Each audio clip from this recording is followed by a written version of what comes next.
Hi, I'm Laura. If you peeked into my life, you'd probably find me buried in code, working remotely from my cozy little apartment. It's just me, my laptop, and the comforting hum of my routine. I'm not one for crowds or big social scenes. But Anna, my best and only friend since college, she's the complete opposite. She's this whirlwind of energy, always surrounded by friends, and happily married to Tom, who's as chatty and friendly as they come. Every time we meet, Anna has this thing about pushing me to date. "Laura, you're not getting any younger," she'd say in her half-joking, half-serious tone. "You need someone in your life, other than your computer." I'd usually brush it off with a laugh, not really taking her seriously.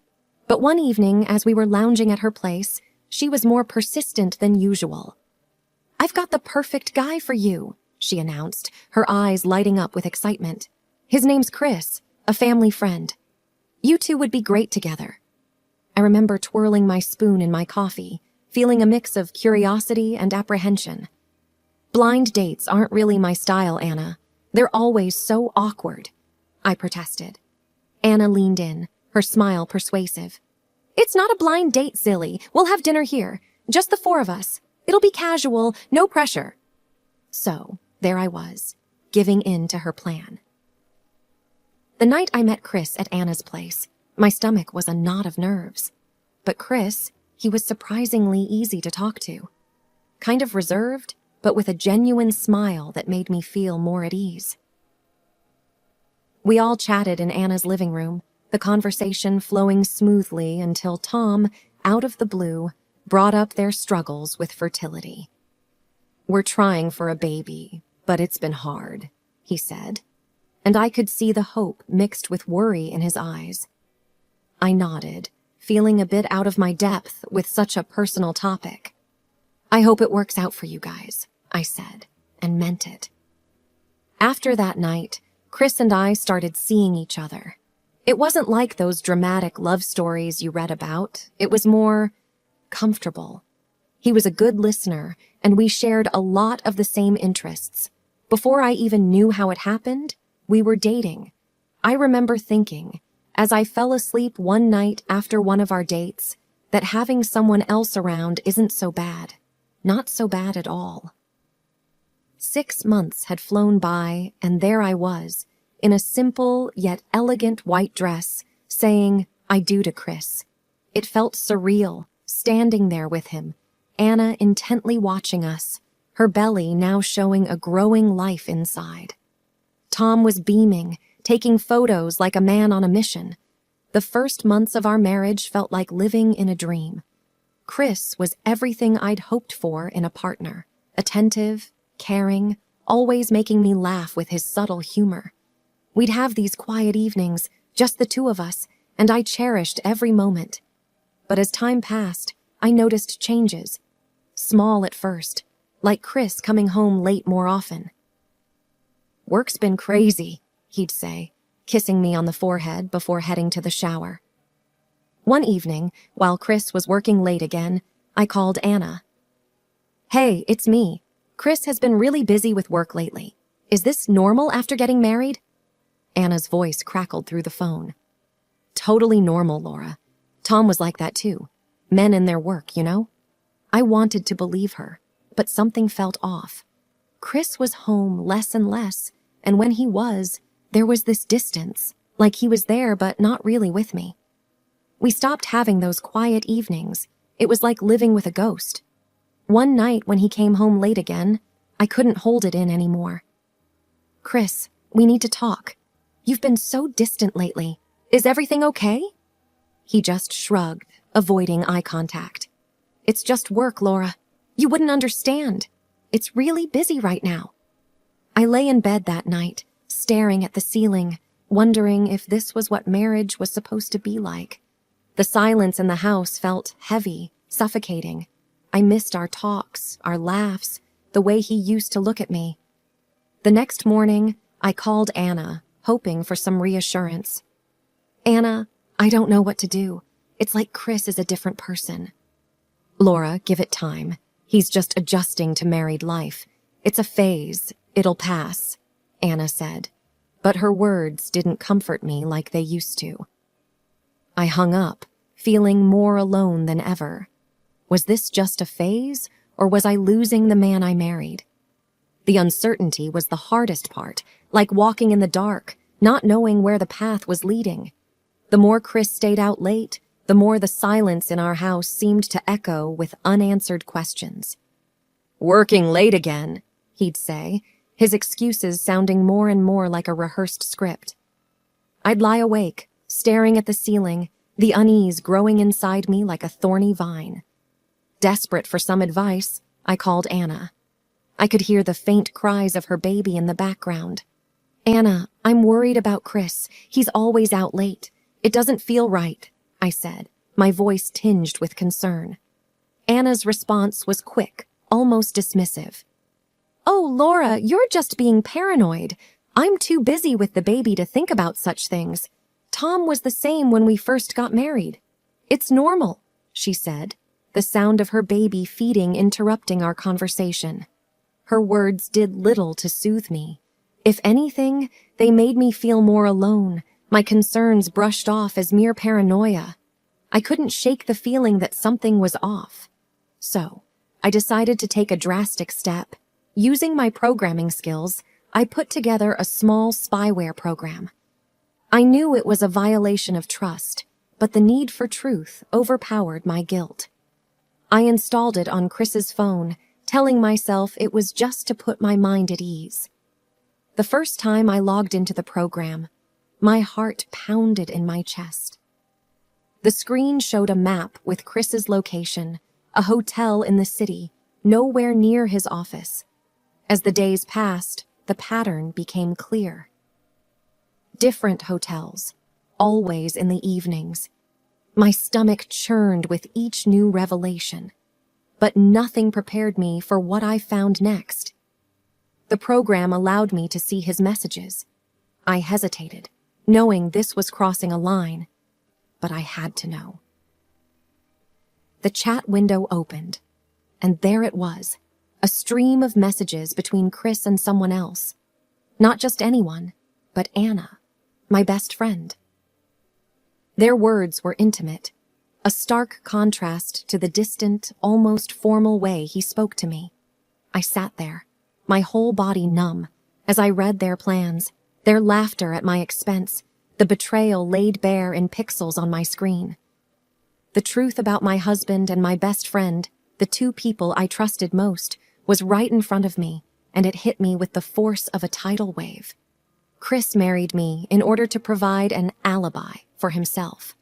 Now he can be near his mistress more often, hiding behind the fact that he is married to me. Unbelievable.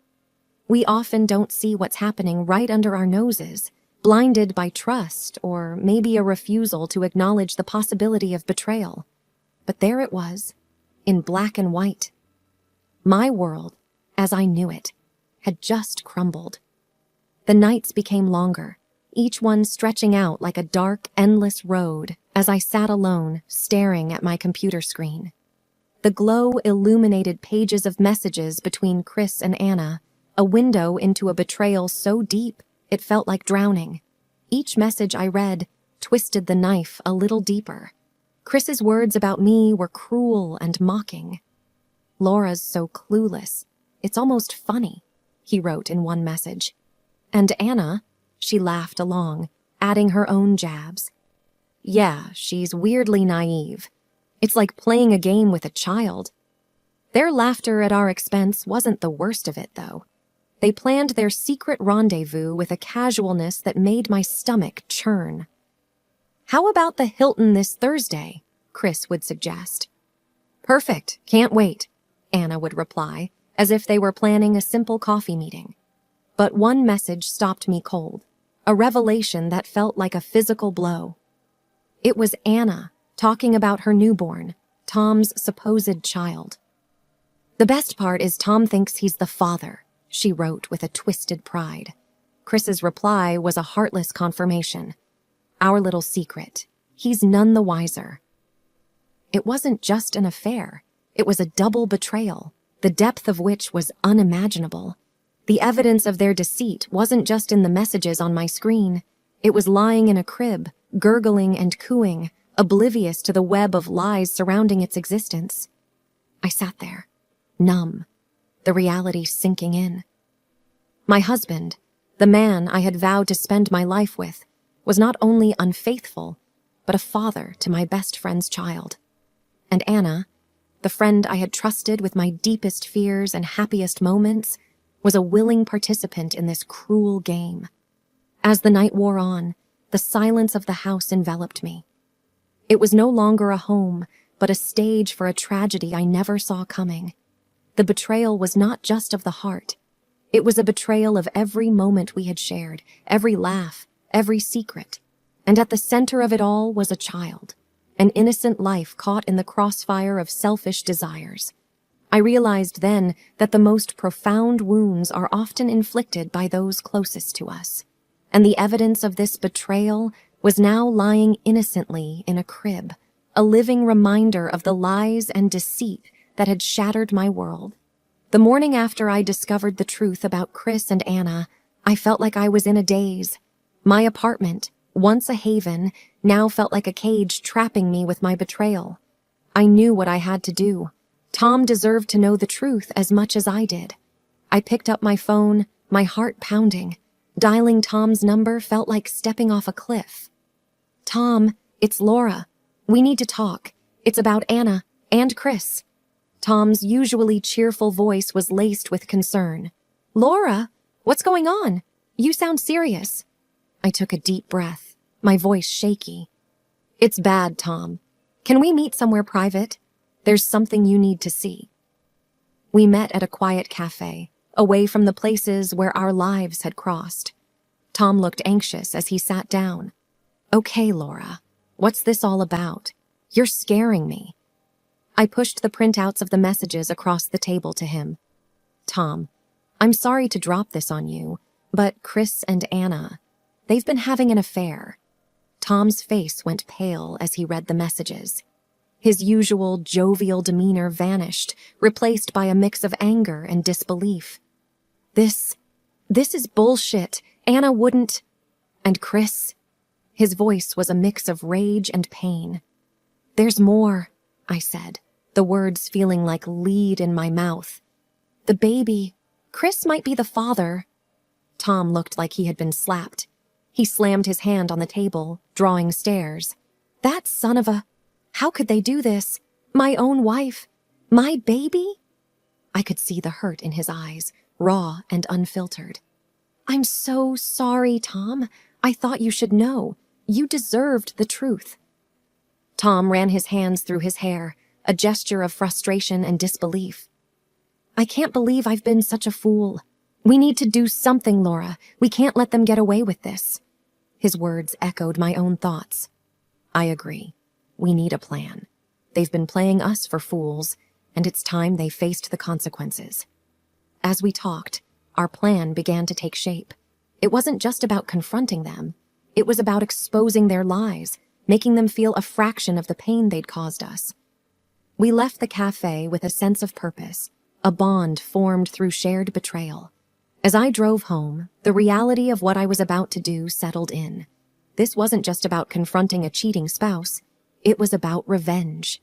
And my revenge would be cold, much colder than an iceberg. The day of the confrontation felt like walking into a storm.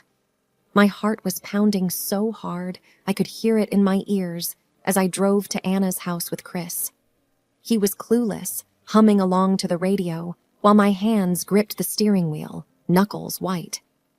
We walked into Anna's house, where Tom was already waiting. His face was a mask of calm, but his eyes were like flint. Anna greeted us, all smiles, unaware of the storm about to break. "Hey, everyone. So glad you could make it," Anna chirped, her voice grating on my nerves. Tom cut right to the chase. "I have something to share. A surprise." Anna's smile faltered. "A surprise? What kind of surprise?" Tom pulled out an envelope. "It's a DNA test. It says, 'I'm not the father of your baby, Anna.'" Anna's face drained of color. "What? Tom, why would you? That's ridiculous." Chris turned to me, confusion written all over his face. "Laura, what's going on? I looked him straight in the eye, my voice steady. Why don't you tell us, Chris, about you and Anna? Anna's eyes darted between me and Tom, panic rising. Laura, I don't know what you're talking about. Tom slammed his hand on the table, his voice rising. Cut the crap, Anna. We know about the affair. We have the proof. Chris's face went from confused to pale. Laura, it's not what you think. I threw the printouts of their messages on the table. It's exactly what I think. How long, Chris? How long have you been lying to me? Anna started to cry, her sobs dramatic. It was a mistake. I'm so sorry. Tom's voice was like ice. Sorry doesn't cut it, Anna. You've ruined everything. The room was thick with tension, a tangle of lies and betrayal finally laid bare. Chris tried to reach out to me, but I pulled away. Don't touch me. You've betrayed me in the worst way. Anna was pleading now, looking at Tom. Please, Tom. I didn't mean for any of this to happen. But Tom was unmoved. Meaning doesn't change facts, Anna. It's over. I looked at Chris, my voice cold. We're done, Chris. I want a divorce. The confrontation was brutal, the air heavy with the weight of broken trust and shattered relationships. As I walked out of Anna's house, I knew there was no going back. The truth had been revealed, and with it, the end of the life I thought I knew. After the confrontation, the drive home was a blur. My mind was a whirlwind of emotions. Anger, betrayal, sadness. It wasn't just the affair. It was the depth of the deceit that cut the deepest. The next day, I called Chris, needing to hear him say it. Chris, we need to talk. You owe me that much. He agreed to meet, his voice resigned. We sat across from each other at our kitchen table, a battlefield of broken vows. Start talking, Chris. I want to hear you say it, I demanded, my voice steady despite the chaos inside me. Chris looked down, unable to meet my eyes. It started as just a fling. I didn't mean for it to go this far. A fling? You call destroying our marriage a fling? My voice rose, tinged with anger and hurt. I'm sorry, Laura. I never meant to hurt you, he said, his voice barely above a whisper. Sorry doesn't undo the lies, Chris. It doesn't change anything, I snapped back. There was a pause, heavy with unsaid words. What are you going to do? He finally asked. I want a divorce, and I'll be talking to a lawyer about compensation for this betrayal, I said, my resolve firm. Chris nodded, defeated. I understand. I'll cooperate. The conversation with Anna was even harder. I called her, my former best friend, now the source of my deepest pain. Anna, we need to talk, I said as soon as she picked up. Laura, I'm so sorry. I never wanted to hurt you. Anna's voice was shaky, filled with false remorse. Save it, Anna. How could you do this to me? To Tom? To your own family? I asked, my voice hard. I was selfish. I made a terrible mistake, she admitted. A mistake? You made a choice, Anna. And now you have to live with the consequences, I replied coldly. I know, and I'll do whatever it takes to make it right, she said, but her words felt empty. It's too late for that. Tom knows everything. You've lost him, and you've lost me, I said, hanging up before she could respond. The aftermath was messy. Lawyers were involved, divorce papers were filed, and settlements discussed. But through it all, I held my head high. I was hurt, yes, but not broken. I realized that sometimes the hardest betrayals come from those we trust the most. But they also teach us the most valuable lessons about strength and self-respect. As the chapter of my life with Chris and Anna closed, I knew that I was walking away with something invaluable, my dignity and the knowledge that I was stronger than I ever knew. The day I signed the final divorce papers, it felt like I was signing off on the most painful chapter of my life. In the lawyer's office, I couldn't help but reflect on the journey. You're doing great, Laura. Most wouldn't have handled it as well as you have, my lawyer said, offering a sympathetic smile as he handed me the documents. "Yeah, well, when life kicks you down, you kick back harder," I replied, trying to sound tougher than I felt. Leaving the office, the reality of my new life hit me. I was no longer part of a we, but just me, Laura, on my own. It was scary, but also a chance for a fresh start. I met with Tom a few days later. We were like comrades who had survived the same war. "How's life treating you, Tom?" I asked as we grabbed coffee. Tom sighed, stirring his cup. "It's rough, Laura. Every day's a challenge. But, like you said, we kick back harder, right?" "Right. We rebuild, stronger and wiser," I said, feeling a sense of solidarity. We chatted more about moving forward, about not letting our past define us. It was a conversation tinged with sadness, but also hope. Driving home, I thought about Chris and Anna. Last I heard, they were together, but far from happy. Anna, used to a life of luxury, was now stuck in a cramped apartment, constantly at Chris's throat for the financial mess they were in. A neighbor told me how they were always fighting, their arguments loud enough for the whole block to hear.